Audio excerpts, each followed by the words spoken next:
మరి కాసేపట్లో cabinet sub committee భేటీ కానుంది. సచివాలయంలో మధ్యాహ్నం కేబినెట్ సబ్ కమిటీలో అభయహస్తం దరఖాస్తులపై చర్చించే అవకాశం ఉంది. అయితే ఇప్పటికే అభయహస్తం దరఖాస్తుల డేటా ఎంట్రీ ఆన్లైన్ ప్రక్రియను ప్రారంభించారు. సబ్ కమిటీలో మంత్రులు బట్టి విక్రమార్క, శ్రీధర్ బాబు ఉన్నారు. సంబంధిత అధికారులతో కేబినెట్ సబ్ కమిటీ పలు అంశాలపై చర్చించనుంది.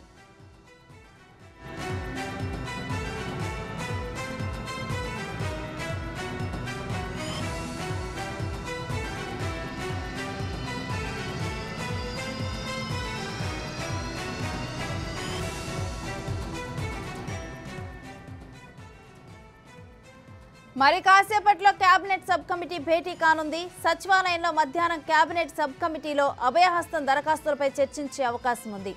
ఇప్పటికే అభయహస్తం దరఖాస్తుల డేటా ఎంట్రీ ఆన్లైన్ ప్రక్రియను ప్రారంభించారు. సబ్ కమిటీలో మంత్రులు బట్టి విక్రమార్క, శ్రీధర్ బాబు ఉన్నారు. సంబంధిత అధికారులతో కేబినెట్ సబ్ కమిటీ పలు అంశాలపై చర్చించనుంది.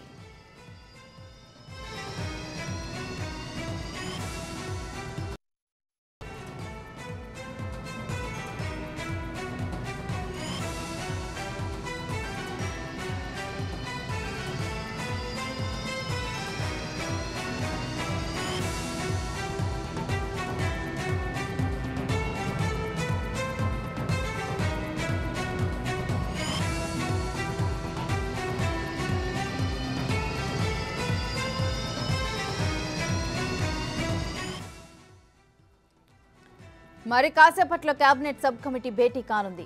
ఇక సచివాలయంలో మధ్యాహ్నం కేబినెట్ సబ్ కమిటీలో అభయహస్తం దరఖాస్తులపై చర్చించే అవకాశం ఉంది. అయితే ఇప్పటికే అభయహస్తం దరఖాస్తుల డేటా ఎంట్రీ ఆన్లైన్ ప్రక్రియను ప్రారంభించారు. సబ్ కమిటీలో మంత్రులు బట్టి విక్రమార్క, శ్రీధర్ సంబంధిత అధికారులతో కేబినెట్ సబ్ కమిటీ పలు అంశాలపై చర్చించనుంది. ఇక ఇదే అంశానికి సంబంధించి మరింత సమాచారం డిప్యూటీ బ్యూరో చీఫ్ సాదిక్ అందిస్తారు. సాదిక్, అభయహస్తం దరఖాస్తుల డేటా ఎంట్రీ ఆన్లైన్ ప్రక్రియ ఎంతవరకు వచ్చింది? అదేవిధంగా ఈ అంశం మీద సబ్ కమిటీ భేటీలో ఏం చర్చించనున్నారు? రెండింటి ప్రధానంగా అభయహస్తం ప్రజాపాలన సంబంధించిన దరఖాస్తులు డిసెంబర్ 28 తారీఖు నుంచే జనవరి 6 తారీఖు వరకు కూడా మొత్తం ప్రజల దగ్గర తీసుకోవడం జరిగింది. 1,25,00,000 పైగా సంబంధించిన దరఖాస్తులు వచ్చాయి. అందులో 1,05,00,000 సంబంధించిన దరఖాస్తులు ఈ 5 గ్యారంటీ స్కీమ్స్కు కాను దరఖాస్తుదారులు దరఖాస్తు చేసుకున్నారు. ఇప్పటికే ఇది మొత్తం డిజిటలైజేషన్, కంప్యూటరీకరణ జరుగుతూ ఉంది ఇటువంటి మొత్తం ఫామ్స్. దీంతో పాటుగా 20 లక్షలకు సంబంధించిన అప్లికేషన్స్, ఇతర సంబంధించిన భూ వివాదాలు కానీ ఇతర సంబంధించినటువంటి తెల్ల రేషన్ కార్డ్స్ లేవని కూడా అవి కూడా వచ్చాయి. సో వీటన్ని 1,25,00,000 సంబంధించినటువంటి అంశాల దరఖాస్తుదారులు అన్నింటినీ కూడా పూర్తిగా డిజిటలైజేషన్, కంప్యూటరీకరణ చేస్తున్నారు. అందులో భాగంగా ఇప్పటివరకు పనుల పురోగతి పైన కూడా ఇటు కేబినెట్ సబ్ కమిటీ వేసింది. సబ్ కమిటీలో మనకు డిప్యూటీ సీఎంగా ఉన్నటువంటి మల్లు బట్టి విక్రమార్క, శ్రీధర్ బాబు, పొంగులేటి శ్రీనివాసరెడ్డి ముగ్గురు ఉన్నారు. అయితే పొంగులేటి శ్రీనివాసరెడ్డి విదేశ పర్యటన ఉన్న నేపథ్యంలో ఇటు బట్టి విక్రమార్క అదేవిధంగా శ్రీధర్ బాబు ఇద్దరు కేబినెట్ సబ్ కమిటీ అదేవిధంగా అధికారులు అయితే ఈ యొక్క ప్రజాపాలన దరఖాస్తు సంబంధించినటువంటి వాటిని కూడా పూర్తిగా కంప్యూటరీకరణ చేస్తున్నారు, డిజిటలైజేషన్ చేస్తున్నారు. ప్రధానంగా ఎవరికి ఎంత వచ్చిన దానిపైన కూడా, అంటే ఏ సంబంధించిన జిల్లాలో ఎంత వచ్చిన దానిపైన కూడా పూర్తి స్థాయిలో కూడా కంప్యూటరీకరణ చేస్తున్నారు. అందులో భాగంగా ఇప్పటి వరకు జరుగుతున్నటువంటి పనుల పురోగతి పైన అదేవిధంగా ఈ నెలాఖరు వరకు పూర్తి స్థాయిలో కూడా ఇది ప్రజాపాలన సంబంధించినటువంటి దరఖాస్తులన్నింటినీ కూడా కంప్యూటర్లో నిక్షిప్తం చేయాలి. ఆ తర్వాత ఫిబ్రవరి 1st వీక్ నుంచి పూర్తి స్థాయిలో కూడా సెర్చింగ్ చేయాలి. అంటే మళ్ళీ ప్రజా సంబంధించినటువంటి వాళ్ళకి ఎవరైతే అప్లికేషన్ పెట్టుకున్నారో ఇటువంటి అప్లికేషన్ పెట్టుకున్నటువంటి లబ్ధిదారుల ఎంపిక ప్రక్రియ కొనసాగుతుంది. 100 రోజుల్లోగా మొత్తం 5 గ్యారంటీ స్కీమ్స్ అమలు పరుస్తామని కూడా కాంగ్రెస్ ప్రభుత్వం చెప్తున్న మాట విషయంతో తెలిసిందే. సో ముఖ్యమంత్రి రేవంత్ రెడ్డి ఈ అంశంపైన చాలా సీరియస్గా ఉన్నారు. చాలా మొత్తం 5 గ్యారంటీ స్కీమ్స్ అమలు పరుస్తామని కూడా చెప్పడం జరిగింది. ఇప్పటికే 200 యూనిట్ సంబంధించిన గృహజ్యోతి సంబంధించినటువంటి కార్యక్రమం కూడా ఈ 6 గ్యారంటీ స్కీమ్స్లో ఉంది.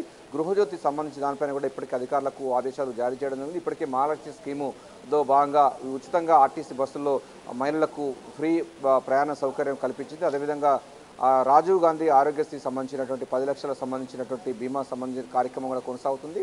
ఈ నెలాఖరులోగా పూర్తి స్థాయిలో వీటన్నింటి కంప్యూటరీకరణ చేసిన తర్వాత పార్లమెంటు ఎన్నికల కంటే ముందు కంటే 100 రోజుల్లోనే పూర్తి స్థాయిలో ఈ 5 గ్యారంటీ స్కీమ్స్ అమలుపరిచే విధంగా శరవేగంగా ప్రభుత్వం అయితే పావులు కలుపుతుంది. దానికి సంబంధించిన మెకానిజం అంతా కూడా పూర్తి సిద్ధం చేస్తుంది. సో దీనిలో భాగంగా కంప్యూటరీకరణ అన్నది చాలా పెద్ద సవాలుగా ఉన్న నేపథ్యంలో ఎక్కడికక్కడ ఏ జిల్లాకు ఆ జిల్లా ఏ సంబంధించినటువంటి అక్కడ మొత్తం కూడా కంప్యూటరీకరణ చేస్తున్నారు. సో ఇప్పటి వరకు జరిగినట్టు పనుల పురోగతిపైన కేబినెట్ సబ్ కమిటీలో చర్చించబోతున్నారు. ఎటువంటి అంటే ప్రజలందరూ కూడా ఈ 6 అభయహస్త కాంగ్రెస్ పార్టీ అభయహస్తం ప్రజాపాలన సంబంధించిన 5 గ్యారంటీ స్కీమ్స్ పైన కూడా ఏ ప్రాంతాల నుంచి వచ్చింది, ఎక్కువ మంది గృహజ్యోతికి సంబంధించి అప్లై చేశారా, లేకపోతే మహాలక్ష్మి కోసం చేశారా, లేక చేయూత, అదేవిధంగా మిగతా సంబంధించినటువంటి చూసినట్టయితే గృహజ్యోతి, ఇందిరమ్మ ఇండ్లు, ఇవన్నీ కూడా మొత్తం 6 గ్యారంటీ స్కీమ్స్తో ఏర్పడినటువంటి ఈ ప్రజాపాలన సంబంధించినటువంటి దరఖాస్తు సంబంధించి పూర్తి స్థాయిలో డిజిటలైజేషన్ కంప్యూటరీకరణ చేస్తున్నారు. సో ఇప్పటి వరకు జరిగినటువంటి పనుల పురోగతిపైన అయితే కేబినెట్ సబ్ కమిటీ చర్చించబోతుంది.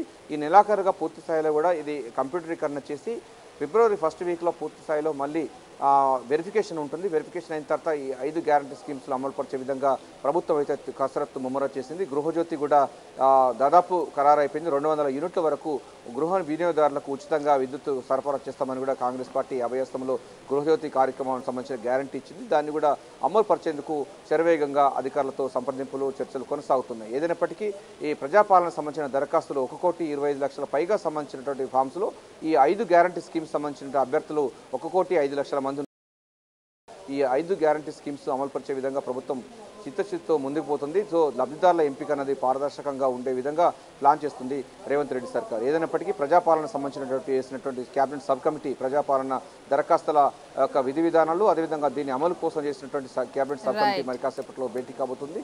ఇప్పటి వరకు జరిగినటువంటి పనుల పురోగతిపైన కూడా చర్చించబోతున్నారు. Thank you Sadiq.